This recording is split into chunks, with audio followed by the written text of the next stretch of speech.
Colombia no se escapó de la canción protesta.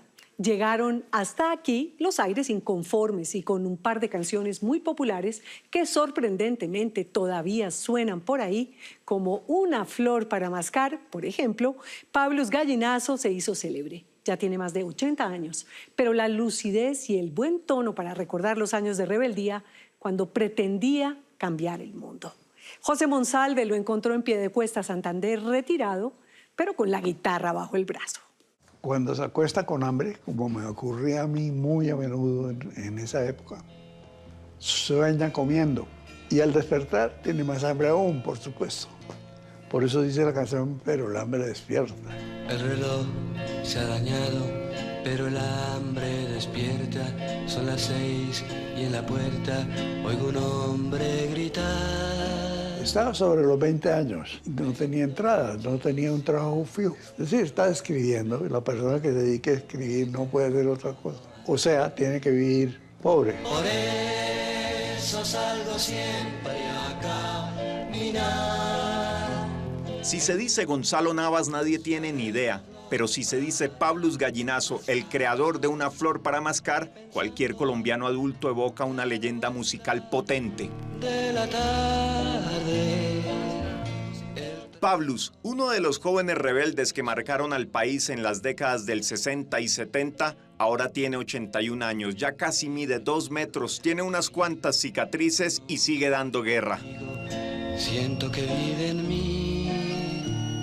Su trinchera está en Piedecuesta, Santander, donde vive con su esposa al estilo de un monje. Aquí nació y aquí están las claves de su genio creativo e inconforme. Y yo camino y no termino. ¿Seré yo así o es que el camino no tiene fin? Dice al remate este canto al desempleo y al hambre. Pablos pasaba por esas cuando compuso este tema que fue un éxito en toda Latinoamérica. Quizá la canción más exitosa suya es Una flor para mascar. Cuando yo la hice no pensé que fuera a tener ese éxito. En cuanto a la memoria, a la recordación, mucha gente la adoptó porque encontró en eso una verdad pues innegable, que es la búsqueda del trabajo. Que tengamos paciencia, que templanza, clemencia, que Dios proveerá. El interés por las letras le vino de su padre, un librepensador autodidacta que expulsaron de Piedecuesta por liberal. Él tenía 5 años cuando la familia se mudó a una casona en la plaza principal de Bucaramanga. Leía literatura y libros franceses. Aprendió solo. Total, pues, no era capaz de hablar, pero entendía perfectamente El francés. el Y leía en francés. Y leía en francés. Entonces nosotros nos acostumbramos a eso también. Así que el niño Pablos creció correteando entre los pasillos de la gobernación, la alcaldía y hasta la cúpula de la iglesia. Esta cercanía con los centros de poder sí me permitía darme muchos gustos, entre ellos saludar al gobernador o al alcalde con familiaridad. Pablos asegura que en la casona donde creció se le prendió el amor por el diccionario. Su papá consultaba a uno a toda hora cual brújula. Toda la vida estuve cazando. Pescando libros curiosos. Sí, no, diccionarios. Diccionarios. Esa pasión por la consulta del Larousse me la pasó. Luego, por ahí a los 10 años, me regaló todos los libros de Julio Verne. Y yo camino y no termino. Ya de adolescente empezó a componer textos a diestra y siniestra, principalmente versos y novelas, y luego, como pudo, a los poemas les puso música. ¿Tuvo formación musical? ¿Cómo hacía para crear las canciones? Tenía un sistema que era infalible. ¿Cuál? Hacía la canción. Si al día siguiente no la recordaba, es que era mala. Apenas aruñando las cuerdas de la guitarra como si fueran de tiple, así creó una sarta de canciones con letras temerarias para la época. Seré yo así, pues que el camino no tiene fin. Cuénteme la historia de su nombre artístico, Pablos Gallinazo. ¿Cuándo apareció ese nombre? Apareció cuando conocí a Gonzalo Arango, al fundador del nadaísmo. Es una persona que yo admiraba profundamente. estábamos promoviendo una canción y fuimos a Caracol exclusivamente con el ánimo de mostrarle la canción a Alfonsito Lizarazo, que era el director de una cadena de emisoras juveniles. Y grabamos un programa que casualmente Gonzalo Arango estaba escuchando. Y dice que él quiere conocerme. Ese mismo día se conocieron y arrancó una amistad que hizo historia, sobre todo por las noches. Pero este trovador pensó que dos Gonzalos en una gallada eran muchos y decidió desdoblarse. Entonces decidí cambiarlo, un nombre fácil. Entonces estaban de moda los Pablos. Pablo VI, Pablo Casals, Pablo Neruda. Lo único que hice fue agregarle luz, Pablus. Para distinguirlo, claro. Para distinguirlo entre los Pablos. Y gallinazo, eso no me lo puse yo. ¿Ah, no? Mi hermano vio un gallinazo y estábamos pensando en qué apellido me iba a poner yo y gallinazo. Listo, sí, perfecto. Nos pareció de lo más normal. Ni siquiera lo debatimos. Y fue efectivo, ¿no? Desde entonces Sí. Perdura. Entonces ya fue permanecido. Pablo Gallinazo.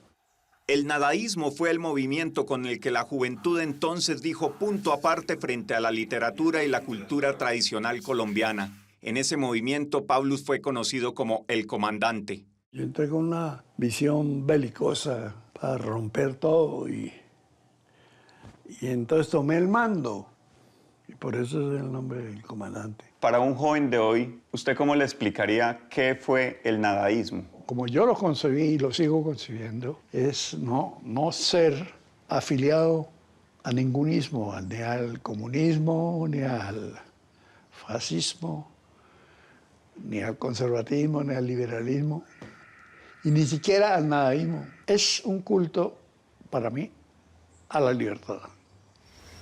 La mayoría de las figuras rutilantes del nadaísmo han fallecido. Pablos es un ave rara, ha vivido intensamente y no son pocas las veces que ha estado en el fondo del pozo. Tuve un amigo que vendía etanol, metanol, todos los precursores de la cocaína. Entonces me regalaba todas las muestras de los experimentos y me hice bien adicto. Hasta que un día tomé la decisión así, no más y no más. ¡Ay, mira! Otro tesoro. Pablos ha escrito una decena de libros entre novelas, poemarios y biografías. De joven tenía un ritmo de trabajo brutal. Yo trabajaba a veces 24 horas seguidas y con la misma calidad, o sea, sin cansancio, ¿Cómo lograba esas jornadas de 24 horas? con la cocaína. Eso fue de joven. A estas alturas los únicos vicios que mantiene son leer, escribir, tomar café y de vez en cuando fumar un cigarro. A su casa hay que entrar descalzo. Junto al patio tiene su estudio con una pantalla grande y ya pocos libros en físico. Tú ves aquí todos estos libros, lo único que me queda.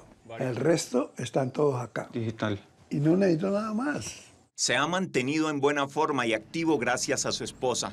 Dice que ella es mucho más que su propia vida. La mujer me parece a mí no un complemento, me parece un ser mucho más poderoso que uno, que lo ayuda, que lo conduce, que lo cuida, que le muestra la vida. La primera vez que lo vi en la casa de mis padres. Iba a tocar, a cantar con ellos a una fiesta. Y yo tendría que 12 años. Y de ahí en adelante seguí viéndolo en todos los lados, en la casa. Aprendí a tocar mirando a Pablos a escondidas por los roticos por donde podía, porque como eran fiestas, me parece que está sin sal. Hablaron por primera vez en 1972 cuando Tita tenía apenas 14 años y él era ya una figura. Me parecía una belleza, me encantaba como cantaba, su guitarra, su desfachatez. Y las primeras canciones que yo canté fueron las de él, en el colegio. Y ahí me ponía en un butaco y yo interpretaba las canciones de Pablos y me vestía como él. Es que me encantaba con chaqueta de blue jean. Pasaron más de 20 años para reencontrarse, hacerse novios, marido y mujer. Ella también es artista, pinta, escribe y canta. Esas son las transformaciones que hago de los cuadros que pinto a las parejas. ¿Y esta es la pintura favorita de Pablos? De Pablos, sí. Esta es. Solo Tita logró convencer a Pablos de que permitiera entrar a su casa a una cantidad de gente con cámaras para grabar un largometraje sobre él. Me gusta permanecer así, en la penumbra. Casi no lo convencen para el documental. Sí, 10 años duramos. Desde la primera propuesta de Dago. Pablos tiene un problema respiratorio complejo y de vez en cuando todavía fuma. El director de cine, Alberto Gómez Peña, fue el responsable del documental. Los planes de trabajo iban de maravilla, pero se atravesó una pandemia. Aún así, Pablos siguió adelante. En un principio lo que pensábamos es que nos íbamos a hacer famosos no por el documental, sino por haber matado a Pablos en la pandemia, intentándole hacerle un homenaje. Entonces fue un momento de mucho miedo, de mucha precaución. Éramos supremamente estrictos porque no queríamos que se enfermara. Pablos Gallinazo, en mi infancia, fue ese primer cancionero, Una flor para mascar, La mula revolucionaria. En la producción aparecen artistas de la talla de Carlos Vives contando cómo las canciones de Pablos marcaron un antes y un después. Que la primera línea narrativa fuera mostrar la actualidad de Pablos y un poco lo que había hecho. Y la segunda, como la subtrama, la otra historia que se cuenta, una nueva adaptación o con nuevos arreglos de Una flor para mascar, que es la canción insignia de él. Y ahí es donde participa Edson Belandia y Andrea Echeverri, que creo que hacen un trabajo muy bonito. Las canciones de Pablos son sencillas, audaces y algo enigmáticas. Si se le pregunta cuál es su preferida, no dice Boca de Chicle, Mula Revolucionaria o Una flor. No, ninguna de esas. ¿Cuál es su favorita? Una canción que se llama Viento. Dice que el huracán es una canción y llévele mi voz a los que luchan más allá. Y es una canción suave, amorosa. Viento, pase por mi casa y canturrea su canción del huracán. La guitarra la toco como un tiple. Ya no necesito porque prefiero que Tita me acompañe. Ella hace la guitarra. ¿Sí? Y le resuelve la vida. Por completo, claro. Viento, diga que no vengan, que siempre es solitario. Pablos no apaga su voz ni suelta la pluma. De hecho, ahora su obra y la de otros escritores tiene mayor difusión por una quijotada de su hermano Álvaro Navas. Pero esa historia merece punto aparte e ir a verla. Para ponerlo con una lupa al lado. Sí, vimos... No es capaz de leer. Cuando Pablos era un joven sin futuro claro, IBM le ofreció un curso de sistemas en su sede de Bogotá. Él no tenía tiempo ni mayor interés. Entonces su hermano Álvaro fue e hizo el curso haciéndose pasar por él y se volvió un genio de la computación. El primer computador que hubo en Bucaramanga fue un IBM 360. Lo instalaron en la UIS y no había quien lo manejara. El único que había hecho el curso era Álvaro y se convirtió en el líder. Su empresa Sistemas y Computadores tiene más de 1000 empleados y es la más productiva del país en ese sector. Álvaro, otro fervoroso amante de los libros, compró la vieja casona donde crecieron e instaló allí la Fundación El Libro Total, una monumental biblioteca física y digital donde cualquier persona puede acceder gratis a libros de todo tipo de formatos e idiomas. Y qué orgullo para ti también saber esta casa de tu niñez volverse lo que ellos son, ¿no? Las enseñanzas que tuvieron desde chiquitos era eso, la lectura. Y no se pierde nada. La gente vuelve a poner los libros en donde los encontró. Toda la obra musical y literaria de Pablos y de cientos de autores está disponible en El Libro Total, al que se puede acceder desde cualquier celular. Estos hermanos lectores de mentes se salieron con la suya. ¿Cuántos años tiene Pablos? 81. ¿Tiene algo pendiente? Todo. El éxito de la vida es tener cosas pendientes, siempre, porque si no sería muy aburrido. Que así sea. Ojalá este artista de pluma fina continúe despachando sus tareas pendientes. Larga vida al cantor Pablos Gallinazo. Que su melodía suene y resuene en el viento.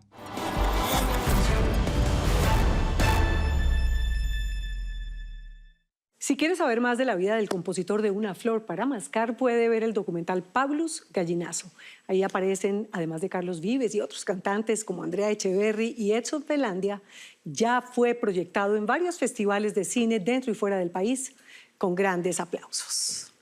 Si tiene alguna historia que contarnos, escríbanos a losinformantes@caracoltv.com.co. Si quiere volver a ver alguna de nuestras historias, síganos en Facebook o en nuestro canal de YouTube. Y listo.